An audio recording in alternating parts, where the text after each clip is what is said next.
Boa tarde, bom dia ou boa noite, professor, qualquer momento que o senhor pode estar vendo esse vídeo. Eu sou Danilo da Silva Alves, da 922A. Estou aqui fazendo a prova de recuperação referente a bimestre 1 e bimestre 2. Então, primeiro eu vou pedir perdão, professor, de qualquer barulho que estiver atrás ou de fundo do microfone, cachorro latindo, som alto. Peço perdão por isso, são os meus vizinhos. E já podemos começar aqui. Deixa eu minimizar isso aqui. A primeira pergunta é: um sistema computacional é formado em sua essência por três subsistemas básicos. Cite e explique a função deles junto ao sistema operacional. Então, são três subsistemas, que é a unidade central de processamento, que é a CPU, a memória principal e os dispositivos de entrada e saída, que também são chamados de unidades funcionais, quer dizer. Então, a unidade central do processamento, que é a CPU, ela é basicamente responsável pela execução de todos os programas do sistema. Então, basicamente ele faz tudo, né? Que é a CPU. Ele abre os programas, fecha. Ai, desculpa. Ele abre os programas, fecha, executa funções lógicas. Ele faz basicamente tudo.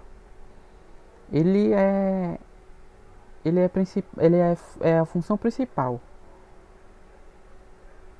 A memória principal, ela tem dois subtópicos, que é a memória primária e a memória RAM. A memória primária, ou pode ser chamada de real também, é onde fica armazenadas as instruções de dados. E é onde o programa vive. E a memória RAM é onde fica armazenado todos os programas que serão direcionados para a CPU trabalhar. Ou seja, quando ligamos o computador, tudo é retirado. O sistema operacional é retirado do HD, ele vai para a memória RAM e depois ele vai para o processador para rodar. Os dispositivos de entrada e saída são dispositivos que permitem a comunicação com a máquina dentro da máquina e externamente conosco. Geralmente utilizamos como exemplo monitores, mouse, teclado e etc. Porém, ainda há dispositivos que se comunicam diretamente com o hardware. A segunda é: faça a pesquisa na internet sobre três principais sistemas operacionais para computadores pessoais, servidores e dispositivos móveis. Construa uma tabela com os sistemas operacionais encontrados e descreva as características e principais funcionalidades de cada um deles. Então, eu fiz uma tabela aqui no Google Forms. Google Forms não, desculpa. No Google Tabelas, que eu não sei como é que chama isso. Que eu botei aqui. Que SO, que é a abreviação de sistemas operacionais. Eu botei Linux, Windows e macOS. Então, deixa eu tirar aqui o WhatsApp. Então, eu fiz uma breve um breve apanhado, desculpa a demora para falar. Eu fiz um breve apanhado sobre as informações deles e coloquei aqui. Alguns eu coloquei como se, por exemplo, o Linux tem e o Windows não tem. Então vamos começar. O Linux, ele tem um código fonte aberto. O que é o código fonte aberto? Que é para todo mundo que veja o código fonte mandar uma sugestão ou alterar algum código, etc. Ele tem como característica não travar todo o sistema e ele também tem a segurança elevada. Como contra característica dele, eu coloquei aqui no Windows que facilmente você é alvo de malware ou vírus, porque você baixa os arquivos e facilmente você não vê o que tem dentro do conteúdo e facilmente você vai obter um vírus ali. O Linux ele não precisa de licença para uso, o Windows precisa e tem que pagar. Quais são as principais funcionalidades? Multitarefa, multiusuário, o Windows também faz a mesma coisa. Multitarefa é gerenciar os aplicativos que você está aberto. Por exemplo, eu tô no arquivos aqui, tô no OBS e tô no Google Chrome.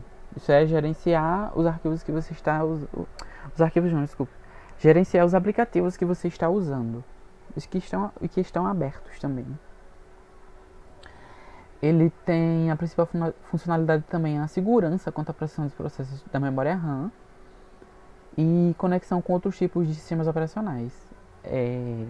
Eu estava pesquisando na internet e eu vi que no Linux dá para fazer a mesma coisa que o Windows. No Windows você instala uma máquina virtual e abre o Linux como exemplo. No Linux dá para fazer a mesma coisa. Você instala uma máquina virtual e dá para abrir o Windows. É muito legal isso.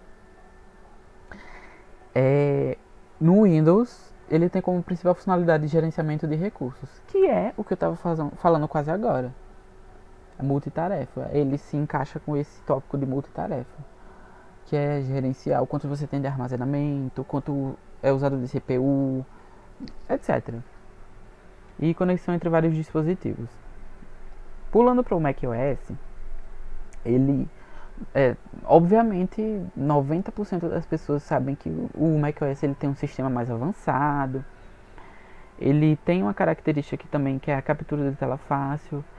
Ele também tem uma característica que quando você abre, por exemplo, você abre aqui o Explorer, aí você tem uma abinha dessa, tipo, só para mostrar os seus aplicativos.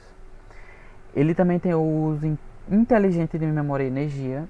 Obviamente todo mundo sabe que o desempenho dos processadores da Apple é outro nível, parece de outro planeta.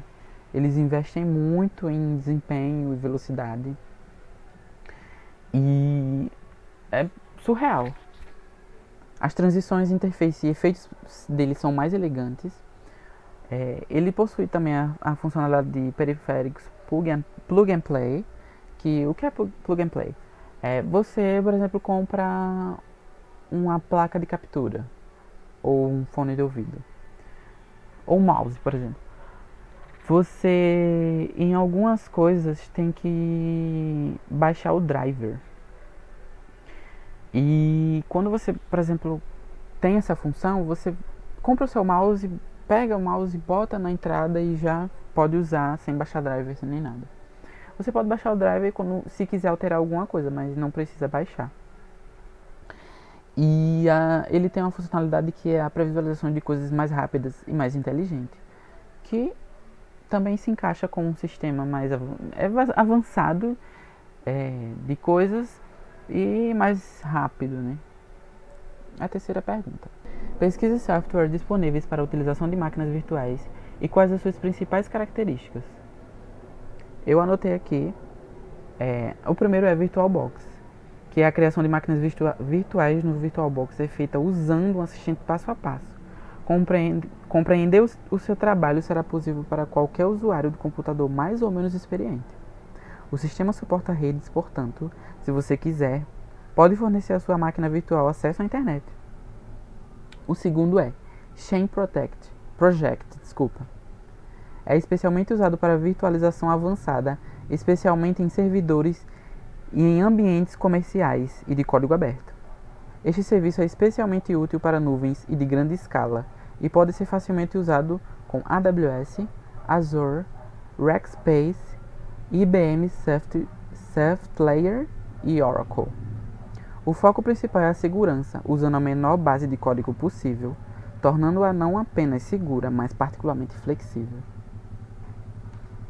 O suporte ao sistema convidado inclui o Windows Server, Windows XP, SP3 ou mais recente, Linux com kernel 3.4 ou mais recente FreeBSD. É bom frisar que o suporte ao driver para Linux não é excelente. Por se tratar de uma ferramenta integrada, o Hyper-V faz apenas o feijão com arroz. É um software indicado para usuários relativamente inexperientes nesse universo de virtualização. E o último, o Parallels Desktop. O Bootcamp é uma ferramenta gratuita da Apple. para executar uma sessão virtual no Mac OSA. A maioria dos usuários de Mac pensa no Parallels como uma ferramenta projetada exclusivamente para usar o Windows, mas você pode usá-lo para oferecer suporte a uma ampla variedade de distribuições Linux, o sistema operacional Chrome e até outras versões e mais antigas do macOS.